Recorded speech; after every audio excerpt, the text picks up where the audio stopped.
পবিত্রতার আলোচনা করব, কিভাবে আমরা পবিত্রতা অর্জন করব, কিভাবে আমরা পাক পবিত্র হব, গোসলে, অজুতে, অন্য অন্য যত নাপাকি আছে ওগুলো থেকে আমরা কিভাবে পবিত্র হব সেই নিয়ে আজকে আমরা আলোচনা করব। যদি আল্লাহ পাক আমাদেরকে তৌফিক দান করেন, সবাই বলি আমিন। সেজন্য আমরা সর্বপ্রথম আল্লাহর কোরআন থেকে পবিত্রতার কথা নিয়ে আসি। পবিত্রতা এমন একটা জিনিস, পবিত্র ছাড়া কোনো কিচ্ছু হবে না। পবিত্রতা ছাড়া কোনো কিছুই হয় না। আল্লাহর হাবিব সাল্লাল্লাহু আলাইহি সাল্লাম বলেছেন যে ইন্নাল্লাহা তাইয়্যিবুন লা ইয়াকবালু ইল্লা তাইয়্যিবা। আল্লাহ হচ্ছেন পবিত্র, আর পবিত্র ছাড়া কোনো কিছু আমার আল্লাহ তাআলা গ্রহণ করেন না। সুবহানাল্লাহ। তাই পবিত্রতা ছাড়া আত-তুহুরু শাতরুল ঈমান, পবিত্রতা হলো ঈমানের অঙ্গ। পবিত্রতা ঈমানের অঙ্গ যেহেতু ধরে নিতে পারি, পবিত্রতা ঈমানের একটা অংশ বিশেষ।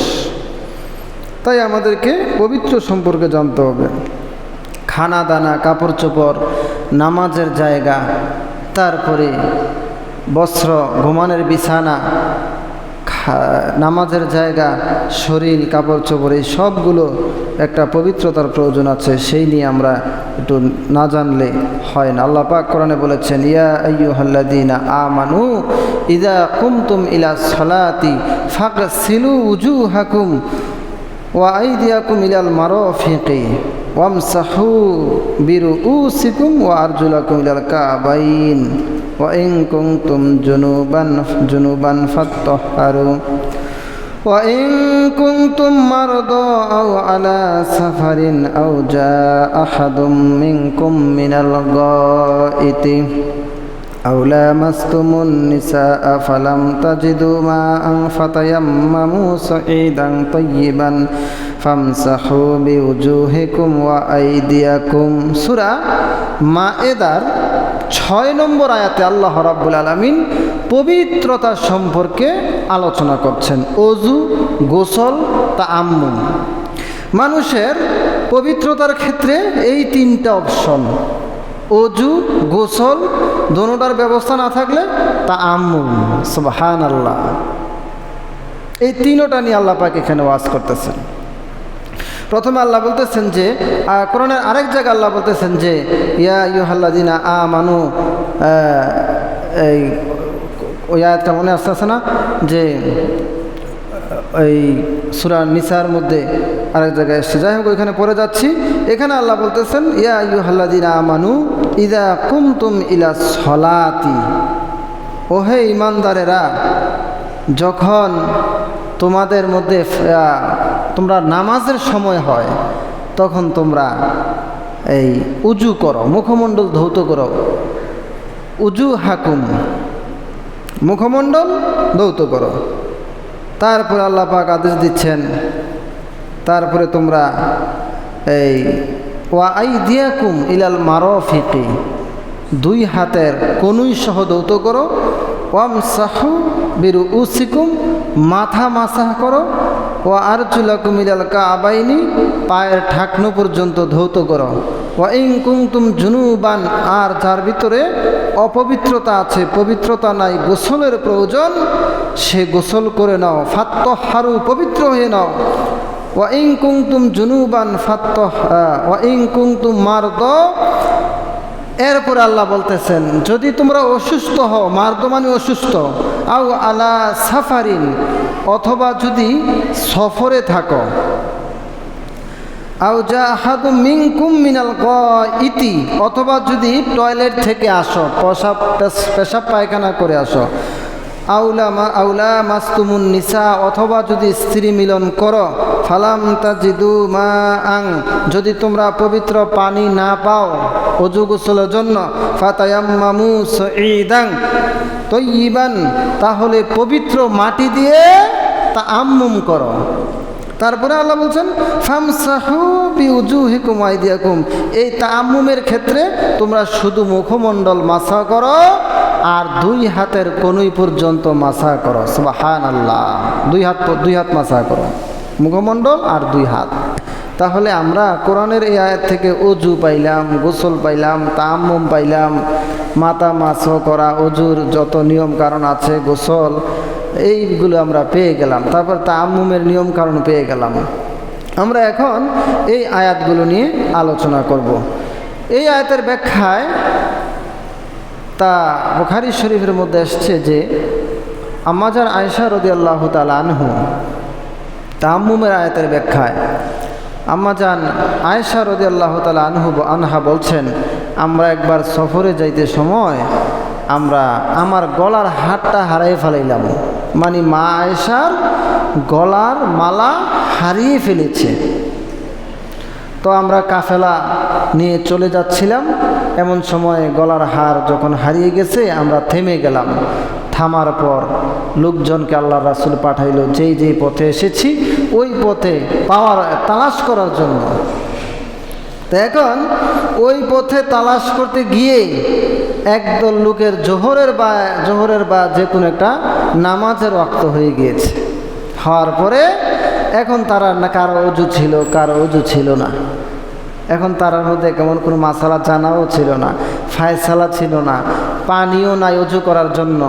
এখন কি করবে তারা? কারো অজু ছিল, কারো অজু ছিল না, সবাই মিল্লা নামাজ পড়ছে। সুবহানাল্লাহ, উক্ত হয়ে গেছে, নামাজ পড়ছে।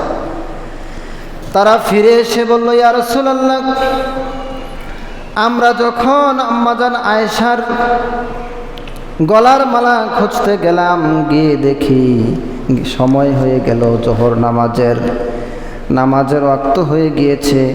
আমরা এখন কি করব কিছু জানা ছিল না।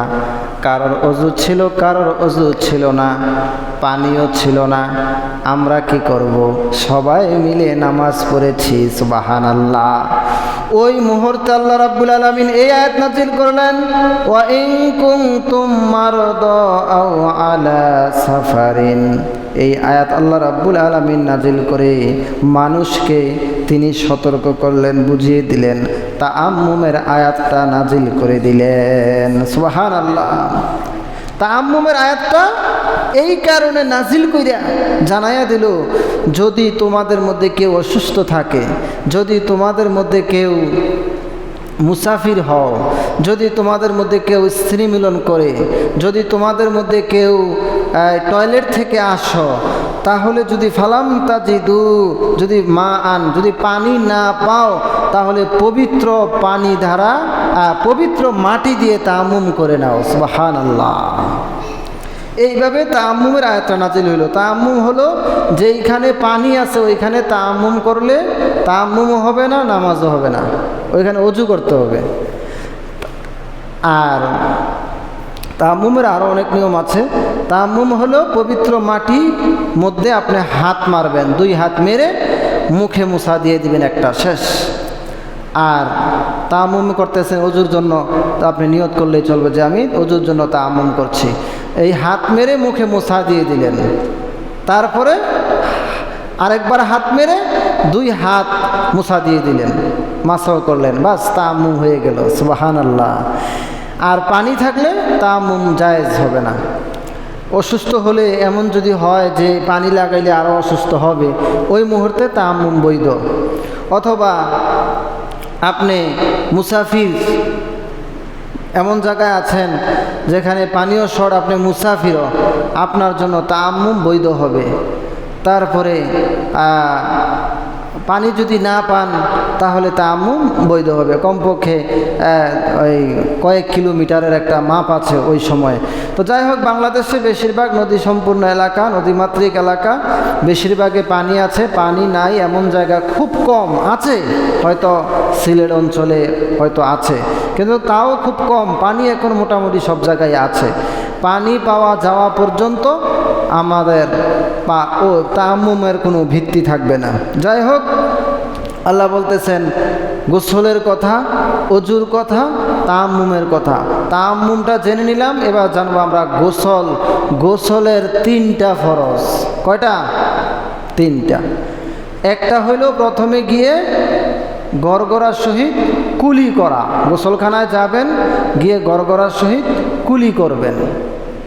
2 নম্বরে আপনার নাকের নরম জায়গা পর্যন্ত আপনি পানি পৌঁছাইবেন, নাকে পানি নেবেন।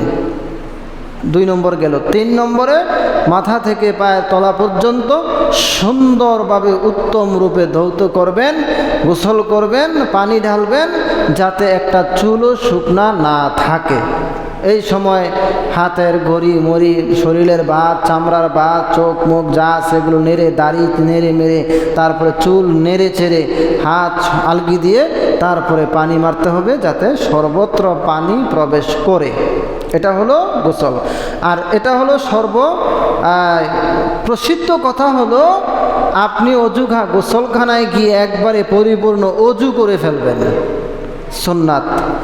মানে একবারে পরিপূর্ণ অজু, নামাজের জন্য যে অজু প্রয়োজন, আপনি একেবারে গোসলের আগে ঠিক এরকম অজু করে ফেলবেন, সব শেষ। অজু করলে একেবারে সব শেষ, সব ঝামেলা শেষ। অজুর মধ্যে যা আছে গোসলের নিয়মগুলো এখানে আছে, বাস এরপরে গোসল করবেন, কোনো সমস্যা নাই, উত্তম হয়ে গেল। এখন আমরা দেখি অনেকে গোসল করে, গোসল করার সময় আপনার নাকের নরম জায়গায় পানি লয় না, তারপরে গড়গড়ার সহিত কুলি করে না, ইচ্ছে মতো গোসল করে। ওই ব্যক্তির গোসল হবে না, বাতিল, আবার গোসল করতে হবে। এখন কেউ যদি গোসলের পরে পরে মনে পড়ে যে করে না এরকম কিছু, তাহলে নাকে পানি নিয়ে নিলে আর মুখে পানি নিয়ে নিলেও হয়ে যাবে, তবে এটা সুন্নত, এটা নিয়ম বহির্ভূত, এটা অনুত্তম। উত্তম হইল গোসলের আগে নাকে পানি দিবেন, গড়গড়ার সহিত কুলি করবেন, অথবা পরিপূর্ণ অজু করবেন, বাস এরপরে গোসল করবেন। এই হলো গোসলের একটা নিয়ম। গোসলখানায় গিয়ে আমরা সর্বপ্রথম সারা শরীরে যদি আলাদা কোনো নাপাক থাকে এগুলো ধুয়ে নেব, অথবা আলাদা কোনো মাটি থাকে, ময়লা থাকে, এগুলো ধুয়ে নেব। তারপরে অজু করে তারপরে সাবান দিয়ে ডলে গোসল করব। সুবহানাল্লাহ। এই হলো গোসল। তারপরে আমরা আসি অজু। অজুতে 4 ফরজ। প্রথমে অজু করতে গিয়ে কি করবেন?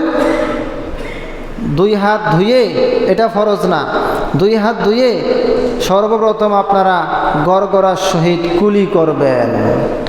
কুলি কইরা নাকের নরম জায়গা পর্যন্ত পানি পৌঁছাইবেন, তারপরে মুখের এই কানের লতি থেকে ওই কানের লতি পর্যন্ত, কপালের চুল যেখানে শুরু হয়েছে, মাথার চুল ওইখান থেকে শুরু করে এই থোতার একটু নিচ পর্যন্ত, এর ভিতরে যা আছে এটার নাম হলো উজুহাও ওয়াজহুন, চেহারা। এটা সম্পূর্ণরূপে ধুইলেন। এটা সম্পূর্ণ দোয়া, নাকে পানি দেওয়া, মুখে পানি দেওয়া, এই সম্পূর্ণটা মিলাইয়া এক ফরজ। সুবহানাল্লাহ। আল্লাহ কোরআনে বলেছেন যে ইযা কুমতুম ইলা সলাতি ফাগসিলু উজুহাকুম, যখন তোমাদের মধ্যে নামাজের সময় হয় তোমরা মুখমণ্ডল ধৌত করো। 1 নম্বর ফরজ, অজুর ফরজের মধ্যে 1 নম্বর ফরজ। 2 নম্বর ফরজ হইল যে ওয়া আইদিয়াকুম ইলাল মারাফিকি, 2 হাতের কনুই পর্যন্ত ধৌত করা। 3 নম্বর ফরজ হলো ওয়ামসাহু বিরুউসিকুম, মাথা মাসেহ করা, কমপক্ষে 4 ভাগের 1 ভাগ মাথা মাসেহ করা ফরজ। তারপরে আপনি 3 বার, সব কিছু 3 বার করা সুন্নত। হাত ধোয়া, মুখ ধোয়া, কুলি করা, নাকে পানি দেওয়া, মাথা মাসা করা, পাও ধোয়া, সবগুলো 3 বার করা সুন্নাত। আর এই কিনা বলে পুরা মাথা মাসাহ করা উত্তম, 4 ভাগের 1 ভাগ মাসাহ করা ফরজ। তো এখন মেপে মেপে তো আপনি করতে পারবেন না, কম হয়ে গেলে ফরজ হয়ে ছুটে যাবে।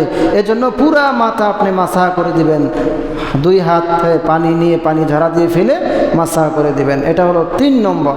4 নম্বরে হলো ওয়া আরজুলাকুম ইলাল কাবাইন, 2 পায়ের ঢাকনু সহ ধৌত করা, মানে পায়ের গোড়ালি থেকে 4 আঙ্গুল উপর পর্যন্ত। হানাফি মাযহাবের মাসআলা হলো ঢাকনুর 4 আঙ্গুল উপর পর্যন্ত ধুইতে হবে, কারণ আল্লাহ কোরআনে বলেছেন ঢাকনু পর্যন্ত। এখন ঢাকনু পর্যন্ত মেপে মেপে করতে গেলে বাইসেস একটু শর্ট পড়ে যেতে পারে, একটু কম হইলে নামাজ বাদ, অজু বাদ। তাইলে 4 আঙ্গুল উপর পর্যন্ত ধুইলে আপনি নিশ্চিত হইলেন যে আপনার ঢাকনা পর্যন্ত ধৌত হয়েছে। সুবহানাল্লাহ। এই 4টা অজুর ফরজ। আর এই অজুর ফরজগুলো আদায় করার ক্ষেত্রে প্রত্যেকটা কাজ 3 বার করা সুন্নাত। সুবহানাল্লাহ। তাহলে আমরা তায়াম্মুম বুঝলাম, অজু বুঝলাম, গোসল বুঝলাম। এবার কাপড় চোপড় ধুইতে হবে। কাপড় চোপড় ধোয়া হলো আপনার কাপড়ে যদি নাপাক লাগে, পেশাব পায়খানা লাগে, বীর্য লাগে, যেগুলো লাগলে ধোয়া ফরজ। তো এখন ধুইবেন কি কইরা? ধোয়ার সময় ধুইবেন কি কইরা? ধুইতে হবে একটা নিয়ম মোতাবেক। ইচ্ছে মতো সাবান দিলেন, কাচরাইলেন, চুবাইলেন, চিপলেন, একটা ধুইলেন, এভাবে হবে না, নিয়ম মানতে হবে। কাপড় ধোয়ার নিয়ম হইল যেইখানে গেলেন কাপড় ধোয়া দায়ী শেষ, মানে কচালন শেষ, সাবান শেষ, কাচরানো শেষ। এখন প্রথমে একবার এটাকে পানিতে সর্বশেষ চুবা দিয়া একবার চিপড়াইতে হবে। চিপাইবেন, একবার চিপবেন, চিপ্পা এটাকে ভালো জায়গায় রাইখা, যদি নাপাক কাপড় হয়, নাপাক ছাড়া অন্য কাপড়ে এই নিয়মের দরকার নাই, করলে ভালো। তো এইটা ভালো জায়গায় রাইখা আপনার হাত আবার 3 বার ধুইবেন। যদি বালতিতে আবার চুবাইতে হবে, বালতি আবার 3 বার ধুইবেন। ধুইয়া বালতিত পানি নিবেন, লইয়া তারপরে এই কাপড় আবার চুবাইবেন, চুবাইয়া আবার চিপবেন, চিপ্পা এক সাইডে রাখিয়া আবার হাত 3 বার ধুইবেন। যেই বালতিতে চুবাইছেন ওই বালতি আবার 3 বার ধুইবেন, খলাইয়া আবার পানি লইয়া আবার চুবাইয়া আবার চিপবেন। এই 3 বার চিপা ফরজ। তবে কোনো কোনো ফুকাহা বলেছেন 2 বার চিপলেও হয়ে যাবে। এমনভাবে চিপতে হবে যাতে একটু পানি আর না থাকে, চিপলে যেন না পড়ে, এমনভাবে চিপতে হবে। চিপাটা হইল জরুরি। আর যদি আপনারা পুকুরে ধোন তাহলে তো সমস্যা নাই, ঝামেলা কম, কিন্তু এই নিয়মে ধুইতে হবে।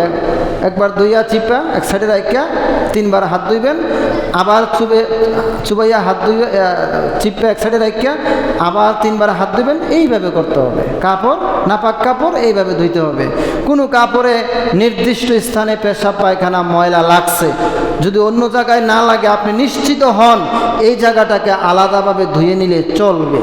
আর যদি সারা কাপড়ে মিশে যায়, যে মিশে গেছে কোথায় কোথাও নিশ্চিত না, ওইটা পুরাটা ধুইতে হবে। সুবহানাল্লাহ। কাপড় গেল। এবার পাত্র 3 বার ধুইতে হবে। আপনার এই প্লেট, তারপরে বালতি, জগ, এগুলোর মধ্যে যেগুলো নাপাক বললাম, নাজার সাথে গলিজা, ভারী নাপাক যেগুলো, এগুলো যদি লেগে থাকে কোনো পাত্রে, ওই পাত্রটাও 3 বার ধুইতে হবে। একবার ধুইবেন, ধুইয়া রাইখা হাত ধুইবেন, আবার হাত ধুইয়া আবার এটাকে খলাইবেন, আবার হাত ধুইবেন। এভাবে 3 বার হাত ধুইয়া ধুইয়া ওইটাকে 3 বার খলাইতে হবে। এটা পাত্র ধোয়া। তারপরে যদি কোনো কুকুর কোনো পাত্রে মুখ দেয়, হাদিসে এসছে 7 বার ধুইতে হবে। কয়বার? 7 বার। আর 3 বার ধোয়া ফরজ। কুকুর যদি কোনো পাত্রে মুখ লাগায়, কুকুর হলো নাপাক। কুকুরের যদি কোনো থাকে, জীবাণুগত জানেন, শুনেছি যে জার্মানের একজন লোক, একজন এই বিশেষজ্ঞ বিজ্ঞানী, সে রাস্তায় হাঁটতে গিয়া একটা কাগজের টুকরা পাইয়া কুকুরের ভিতরে জীবাণু আছে, এটা বুঝাচ্ছি, অনেক অস্বাস্থ্যকর জীবাণু আছে। সে এই কাগজে লেখা দেখলো যে কুকুর যদি কোনো পাত্রে, মানে একটা হাদিসের টুকরা কোথার থেকে কিভাবে পড়ে গেছে আর কি, পড়ে না এরকম, বইয়ের কাগজপত্র ছিঁড়া পড়ে না এরকম, তো সেইটা পাইয়া দেখলো যে এটার ভিতরে লেখা আছে কুকুর যদি কোনো পাত্রে মুখ দেয় এটা 7 বার ধুইতে হবে। তো এখন সে এমন একটা, সে তো অমুসলিম, বলতেছে একটা উদ্ভট কথা জীবনে জানলাম। কুকুরের সাথে আমরা খাই, কুকুর যেই পাত্রে খায় ওই পাত্রে খাই, কুকুর লালন পালন করি, আর কুকুর মুখ দিলে নাকি 7 বার ধুইতে হবে। একটা উদ্ভট কথা সে বলল। তখন সে অবিশ্বাস করলেও মনে তার সন্দেহ চলছে যে ঘটনাটা কি, কে লেখলো এটা, কেন লেখলো। তখন সে গেছে, গিয়ে একটা কুকুরকে এই একটা পাত্রে খাদ্য দিছে, কুকুর খাইয়া সারছে ওরে। এইটাকে সে কি করলো? এবার পরীক্ষা করলো। পরীক্ষা করে দেখে এটার ভিতরে জীবাণুর অভাব নাই। মেশিনের মাধ্যমে পরীক্ষা করে দেখে এটার ভিতরে অত্যন্ত জীবাণু, অস্বাস্থ্যকর ভাইরাস লেগে আছে। তখন এটাকে সে একবার ধুইল, দেখে যে একটু কমছে, আরও ভাইরাস আছে। দুইবার ধুইছে, তিনবার ধুইয়া দেখেছে আরও ভাইরাস আছে। ধুইতে ধুইতে 6 বার ধুইয়া দেখে আরেকটু আছে। এবার 7 বার ধুইয়া সারছে, দেখে যে এতক্ষণে এই পাত্রটা জীবাণু মুক্ত হয়েছে। সুবহানাল্লাহ।